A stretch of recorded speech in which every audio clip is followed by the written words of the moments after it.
Another banger from the LGBT community. I mean, let's hear it.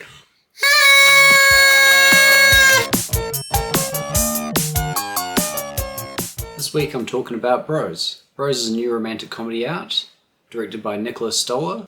Stoller is quite an interesting choice. I've seen a few of his works, and one of my favourites is actually an animated children's film called Storks.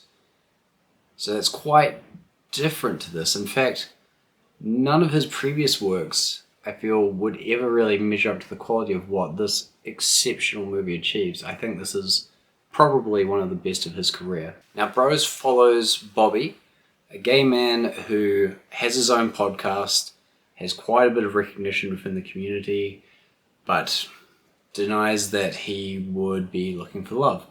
He has kind of blocked that part of himself off and has a cycle of hookups going that dictates his life. That is until he meets Aaron, who is a little bit more shy or reclusive, not necessarily in the closet, but he is not as grounded and sure of his own identity as what Bobby is. Now, over the course of this movie, these two challenge one another, but also bring out positive qualities in one another. It's an exceptional relationship, and it's really, really well crafted from the ground up. But as you come to know them more, you really fall in love with the relationship that's taking place before you on screen. They dedicate time to little moments and big alike. The steps along the way that make us care about this relationship. It's really easy to fall in love with the relationship that Bobby and Aaron are crafting because they feel so real. You see the way they fall in love with each other, and it's quite organic. Rom-coms that do this are quite rare but special. I think a rom-com that really elevates itself within the genre and doesn't just fall into like the cheesy traps are quite noteworthy.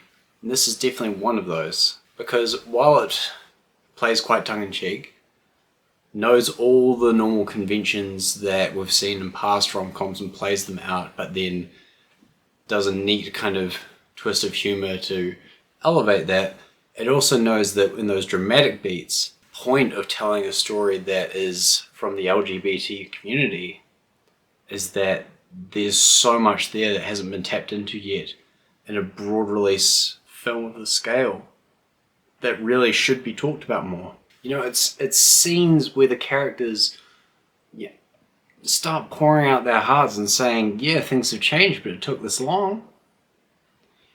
Yeah, there were these moments where queer rights were fought for, but are we remembering those iconic heroes? You know, trans women of colour actually get a real voice in this film, and the film even points out that that hasn't been done enough.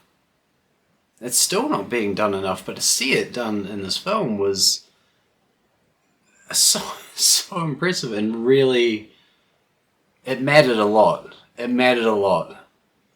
Every time this movie took a step forward with a dramatic point, with a key thematic message, it was doing more than most other main release films of this year. It leaves you, as a member of the LGBT plus community, it leaves you feeling very empowered. And I think for a straight audience member, I think you'll leave feeling very informed, probably pretty emotional as well. It's an endearing movie, it's a funny movie, it hits all the right beats the whole way through. The way it's filmed is so intimate, sweet and charming. The music in this film is exemplary. The score has this quiet charm that hits all the notes of like classic romantic comedies, while the soundtrack is probably one of the better ones that I've heard this year. Having its own original song, also having quite a few hits at romantic comedies with a few songs from like Nat King Cole that pair to romantic scenes that would not make their way into a classic straight romantic comedy, but are funnier with how they're used here.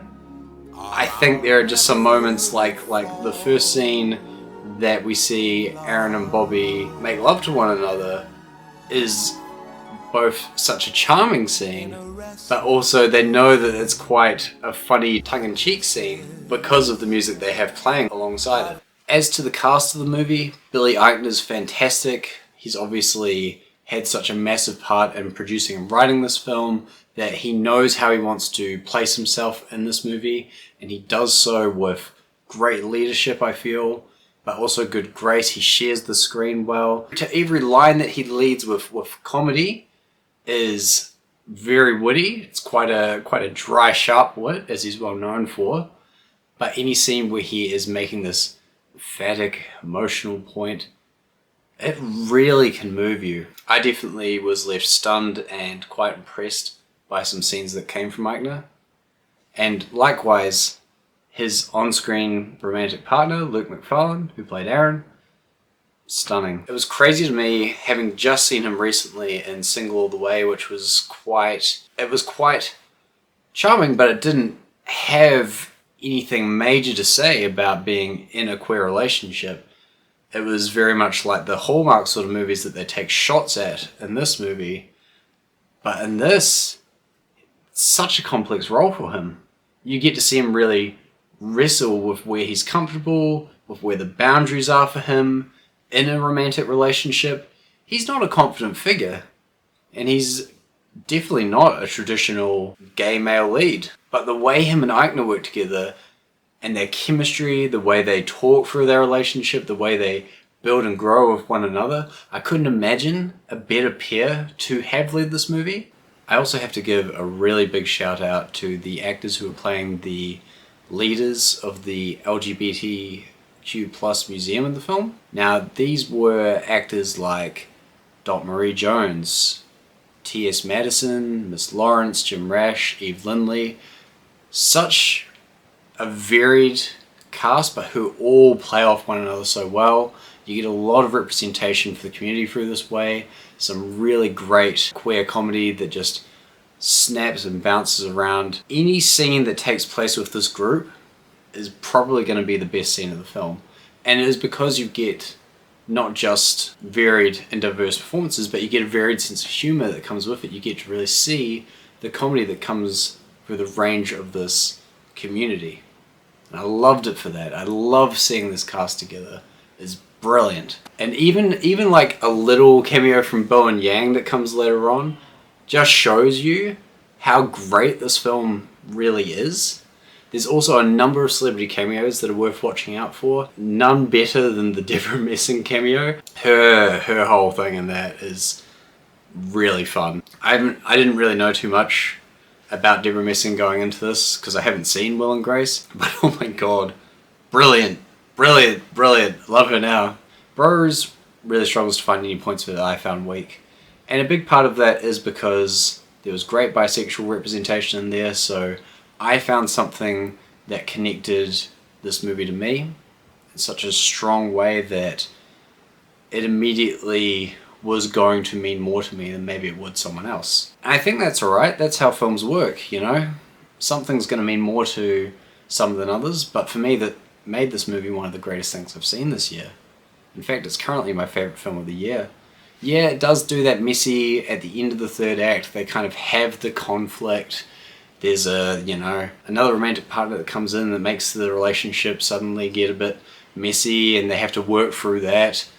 And was that great? No, I didn't really think so. I felt like the conflict that they created there had some superficial elements, but for me that was the only real weak thread of the film. I also didn't maybe like some of the jokes about coming out later in life, because that's been my own experience. And it felt like the film sometimes thumbed its nose down at those who come out later in life, but other than that, it was really brilliant, and it meant a lot to me. So, all that in mind, I get to give my first highest rating for the channel, which is kind of cool. So without further ado, I would say that Bros is biconic. It's something that I would give, one of my higher ratings to, definitely up there around the 9 out of 10 mark. Loved it so much. It is a shame that it hasn't done so well in the American box office, but if you do still have the chance to go and see Bros in theaters, I urge you to go out there and support it. It is a beautiful film. Find any way that you can to support movies like this when they come around, because they matter. They really do. With all that being said, Have you seen Bros yet? What do you think? And have you seen an LGBTQ plus led film or show before that you really want to rave about and share? Because I would love to hear about it in the comments below. And until next review, I'll be seeing ya.